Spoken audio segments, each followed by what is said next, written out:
నమస్తే, welcome to Disha TV. ప్రస్తుతం మనతో పాటు ఓయూ లీడర్ శంకర్ గారు ఉన్నారు. ఈ మధ్యకాలంలో రెండు అంశాలు దేశవ్యాప్తంగా ఒక అంశం అయితే మరొకటి రాష్ట్ర వ్యాప్తంగా సంచలనంగా మారుతుంది. ఒకటి ఏదైతే క్రిస్టియానిటీలోకి వెళితే మాత్రం ఎస్సీ హోదా రద్దు అవుతుందంటూ కూడా సుప్రీంకోర్టు తీర్పిచ్చింది. ఇదే సందర్భంలో గరికపాటి వారైతే మాత్రం మధ్యాహ్న భోజనం పథకం మీద కూడా మాట్లాడారు. దానిపై కూడా శంకరన్న యొక్క ఒపీనియన్ తెలుసుకునే ప్రయత్నం చేద్దాం. మతం మారితే ఎస్సీ కులం నుండి క్రిస్టియానిటీకి వెళ్తే మాత్రం ఇక ఆ ఎస్సీ హోదానే రద్దు అవుతుంది, రిజర్వేషన్లు కూడా వర్తించవని కూడా సుప్రీంకోర్టు అన్నది భిన్నాభిప్రాయాలు వస్తున్నాయి. ఏం చెప్తారు? భారత రాజ్యాంగం చెప్తుంది కదా, మతం మారినోనికి కులం ఉండదని. మరి కులమే లేనప్పుడు రిజర్వేషన్ ఎక్కడ ఉంటుంది?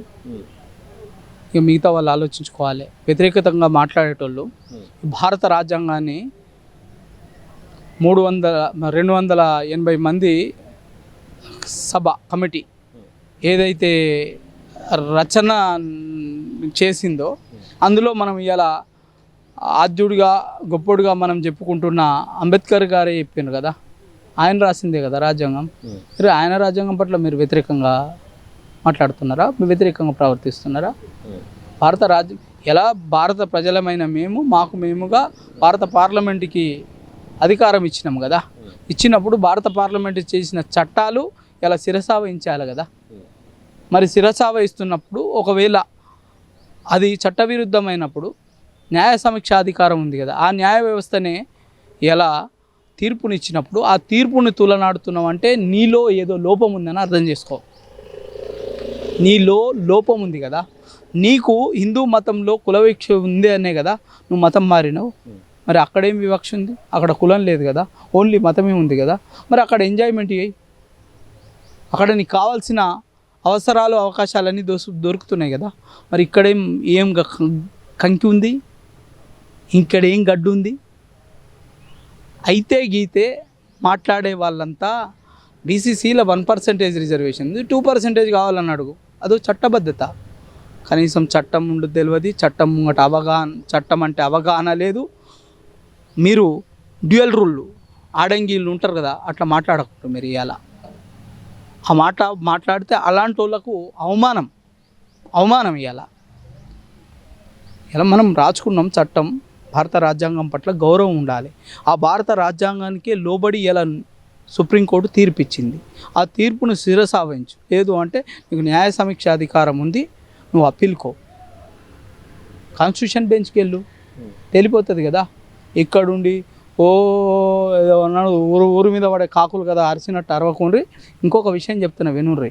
ఈ రాష్ట్రంలో 3,10,000 మంది క్రిస్టియన్ కానుకలు తీసుకుంటారు.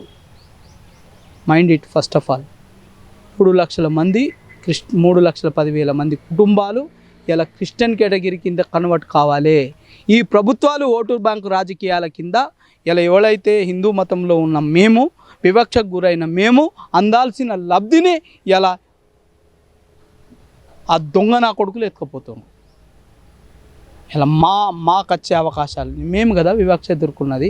వివక్ష నుంచి దూరమై వెళ్ళిపోయిన వాళ్ళు ఇలా మీరు వెళ్ళిపోయిన వాళ్ళు హిందూ మతంలో ఉన్న రిజర్వేషన్ల గురించి అడగద్దు, మా అవకాశాలను దెబ్బ చేయద్దు. ఇలా మా మతంలో వివక్ష ఉన్నది నిజం ఉన్నది కాబట్టి రిజర్వేషన్లు వచ్చింది. ఆ మతంలో ఉన్న వివక్షని రోజుకి మేము తగ్గించుకుంటున్నాం. ఎందుకంటే హిందూ మతం అనేది మారుతున్న మార్పులకు అనుగుణంగా మారింది కాబట్టి రోజు బతుకున్నది. మేము మారుతాం ఖచ్చితంగా. ఒకప్పుడు ఊరికి దూరం ఉంచినాం, ఇప్పుడు దగ్గర అవుతున్నాం, కలిసి తింటున్నాం, కలిసి వివాహాల దగ్గర దాకా వచ్చింది, కలిసి వివాహాలు చేసుకునే పరిస్థితి వచ్చింది. అలా కాబట్టి వివక్ష పోలేదు. అలాగే మతం మారితే కులం ఎలా పోతుంది, అలాగే వివక్ష మతం తగ్గట్లేదు. మేము ఒక నమ్మకం కోసమే దేవుని మొక్కుతున్నాం, కానీ మా రాజ్యాంగ ఫలాలను దూరం చేసేలాగా ఈ కుట్ర జరుగుతుంది. ఇది రాజ్యాంగ స్ఫూర్తికి విరుద్ధం ఈ తీర్పు అని చెప్తున్నారు. అన్నోడెవడు బుర్రతక్కోడు అన్నోడెవడు? ఈ మతంలో వివక్ష ఉంది కాబట్టి ఆ మతంలోకేనో, ఆ మతంలో కులం అనే ప్రస్తావనే లేదు కదా. లేనప్పుడు ఇంకా వివక్ష ఎక్కడిది? ఈ మతంతో నీకేం సంబంధం? వెళ్ళిపోయినావు, అయిపోయా. అక్కడ ప్రశాంతంగా ఉండు. బీసీసీ రిజర్వేషన్ 1% ఎంజాయ్ చేయి. నీకు సరిపోదు అనుకుంటే ఇంకో పర్సంటేజ్ అడుగు. అంతే తప్పగాని నువ్వు వక్రబుద్ధి మాటలతోటి మాట్లాడితే మాత్రం కర్రు కాల్చి జనాలు వార్తలు పెడతారు. అది గుర్తుపెట్టుకోవాలి. ఇలా ఇలా majority by minority supreme court judgement ఇచ్చింది అంటే నీకు అనుకూలంగా ఇస్తే ఒక లెక్క, నీకు వ్యతిరేకంగా ఇస్తే ఒక లెక్కనా? ఇదేం మనిషి అరణ్లేని నాలిక మనిషి మస్తు మాట్లాడతాడు. ఇలా ఏదో అంటారు కదా, నక్క నారాయణునికే ఎగనామాలు పెట్టిందంట. అట్లనే ఈ వక్రబుద్ధి మాటలు మాట్లాడేటోళ్ళు రాజకీయ నాయకులు ఎగనామాలు పెడుతుండ్రు, ప్రజలకు ఎగనామాలు పెడుతుండ్రు. తప్పు, మార్చుకోరు బుద్ధి. ప్రముఖ ప్రవచనకర్త గరికపాటి గారు మొన్న ఓ మాట మాట్లాడి ఈ మధ్యకాలంలో మధ్యాహ్న భోజన పథకం ప్రభుత్వ పాఠశాలలో అవసరమా, శోభనం పెళ్లి కొడుకులాగా కూర్చోబెడితే వాడు ఎలా చదువుతాడు, ప్రభుత్వాలు ఈ పథకం విషయంలో మార్చుకోవాల్సిన అవసరం ఉందో కూడా ఆయన చేసిన వ్యాఖ్యల్ని ఎట్లా చూస్తారు? వ్యంగ్యంగా మాట్లాడడం అనేది తప్పు, కానీ ఇలా పిల్లల్ని కానీ బాధ్యత తల్లిదండ్రులది, వాళ్ళని పెంచే బాధ్యత కూడా తల్లిదండ్రులదే. అంతే తప్ప కానీ ప్రభుత్వాలు మీరు కనిస్తే ప్రభుత్వాలు పెంచి పోషించడానికి ప్రభుత్వాలు అనేటివి లేవు అనేది గుర్తుపెట్టుకోవాలి తల్లిదండ్రులు. ఇలా నీ పిల్లల్ని తీసుకుపోయి ఒక గురుకుల రెసిడెన్షియల్లోనో లేకపోతే ఇంకేదో ఆశ్రమ పాఠశాలలో ఏర్పించినావు, వానికి రోగం వచ్చింది, నొప్పి వచ్చింది, వానికి బాధ వచ్చింది, దుఃఖం వచ్చింది, సంతోషం వచ్చింది, ఎవరితోటి పంచుకోవాలి? ఇలా ఎవరిని చూసి నేర్చుకోవాలి? ఈ పాఠశాలలలో చేర్పించి ఎవరిని చూసి నేర్చుకోవాలి?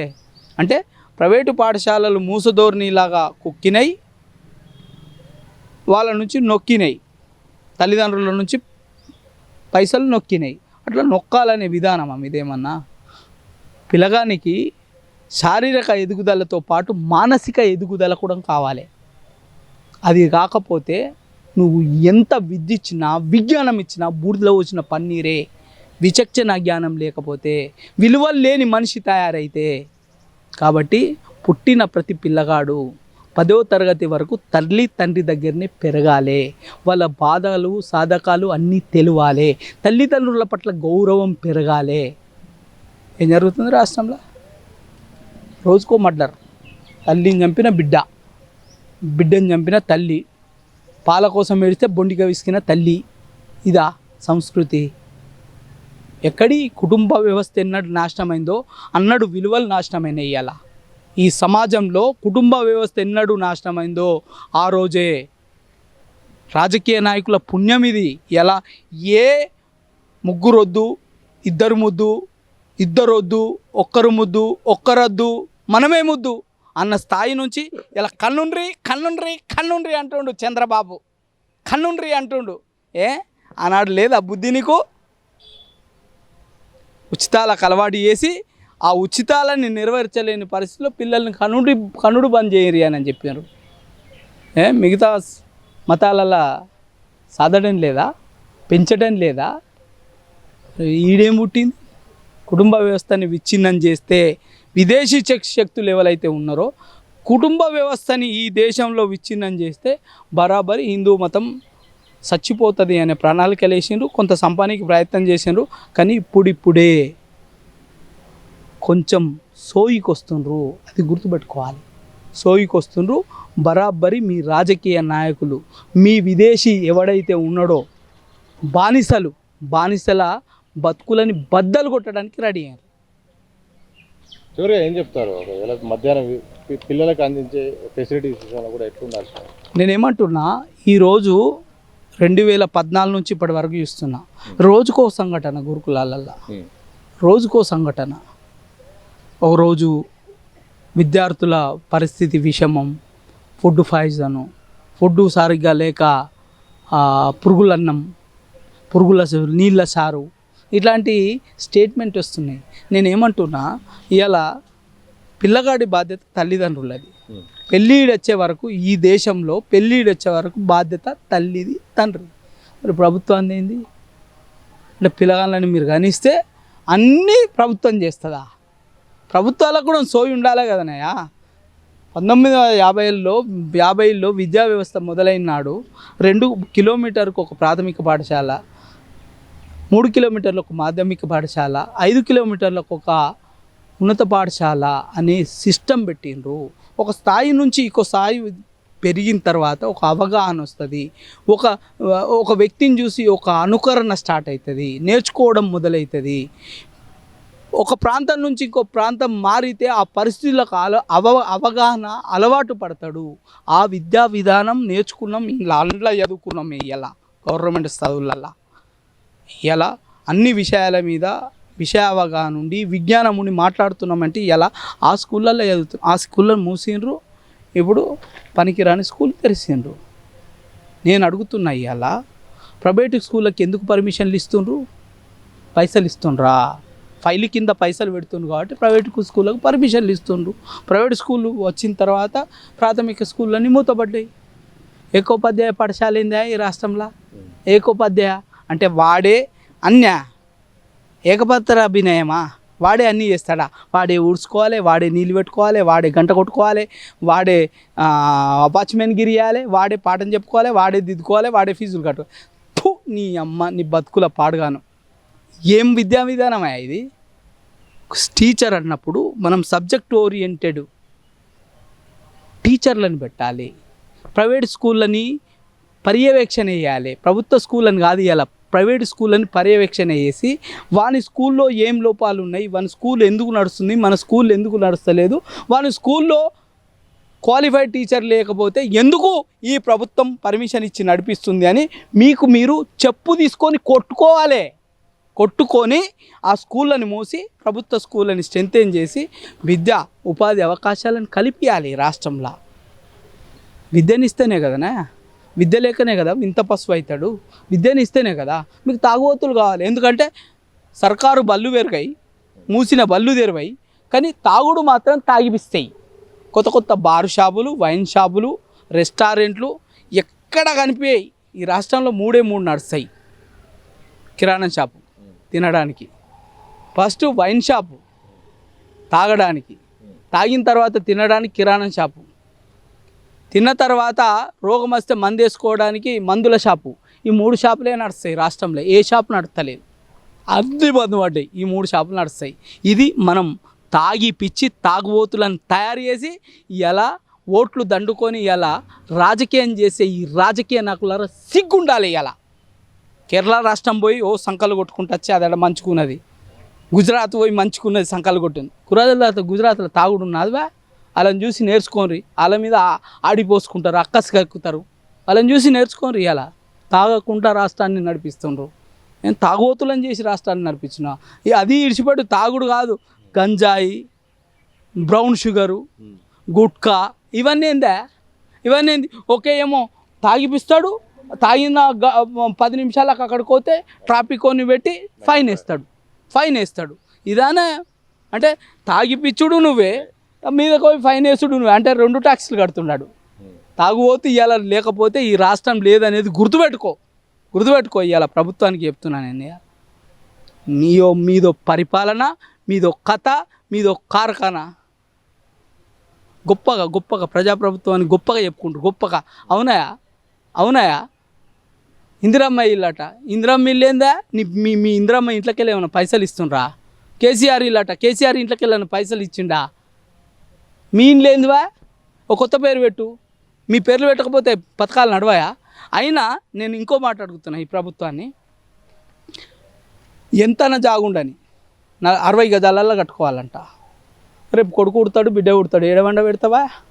మళ్ళీ నీ కోసం ఇందిరంగమ్మ ఇల్లు కోసం మళ్ళీ పర్మిషన్ పెట్టుకోవాలనా? అరే నువ్వు ఇచ్చేదే 5 లక్షలు బై, 5 లక్షలు. నేను 5 లక్షలు పెట్టి ఇంకో 4 రూములు కట్టుకుంటా. తప్పేముందన్నా? నీ పథకంలో మార్పులు లేకపోవడానికి తప్పేముందన్నా? నాకు గుంట జాగా ఉంది, గుంటలా కట్టుకుంటా. తప్పేముందన్నా? నువ్వు ఇచ్చేది 5 లక్షలే కదా. బేస్మెంట్కింత, సజ్జలకింత, స్లాబ్కింత అంటున్నావు కదా. అంతే ఇయ్యు. నువ్వు ఇచ్చేది 5 లక్షలే కదా. నా ఇష్టం ఉన్నట్టు కట్టుకుంటా. తప్పేముంది?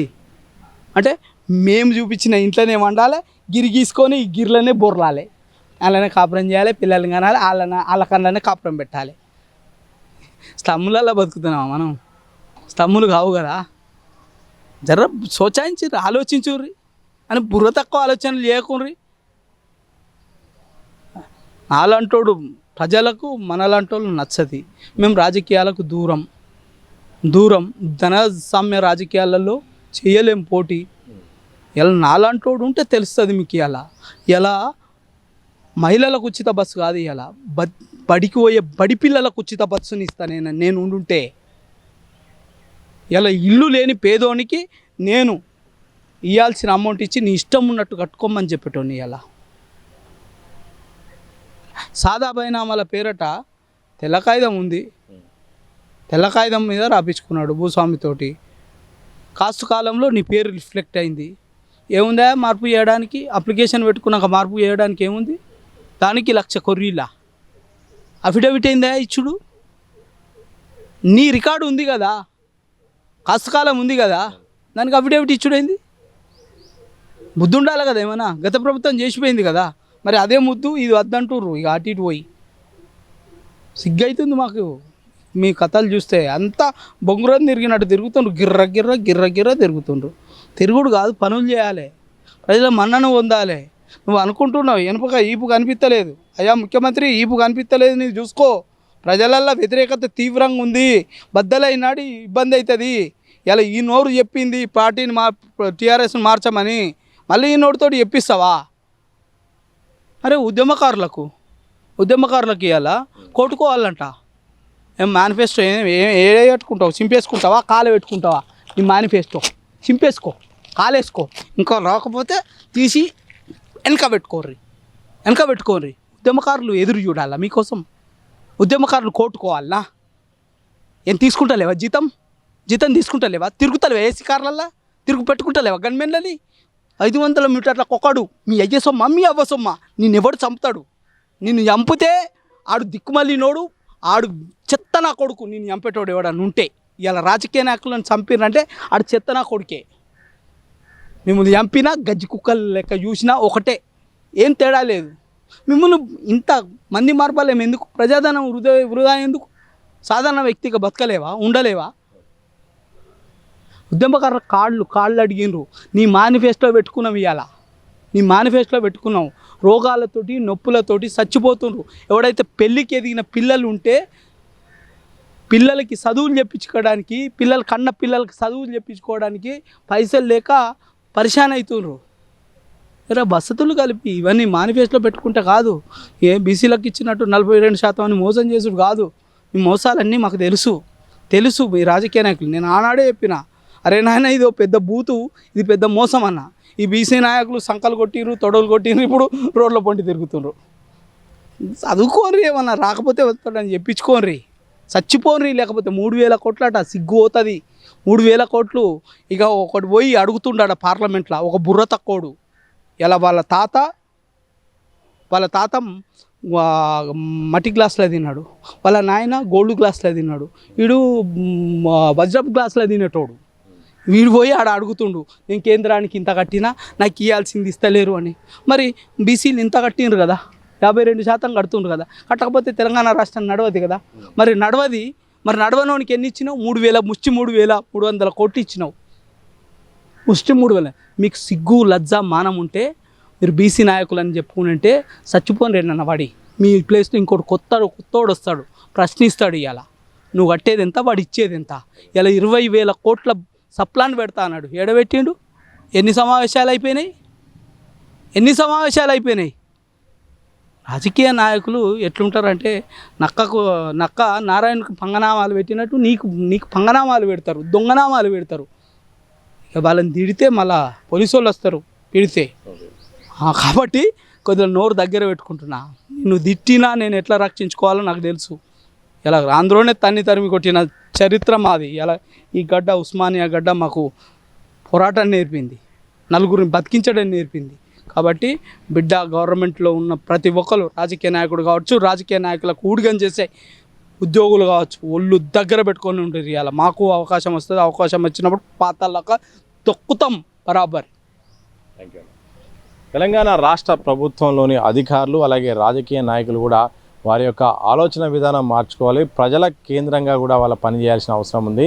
ఎందుకంటే బీఆర్ఎస్ చేసిన తప్పు కారణంగానే ఈరోజు కాంగ్రెస్ అధికారంలోకి వచ్చింది. మళ్ళీ అదే తప్పు చేస్తే మరోసారి మళ్ళీ కాంగ్రెస్ కూడా అధికారాన్ని కోల్పోయే అవకాశం ఉంటుంది.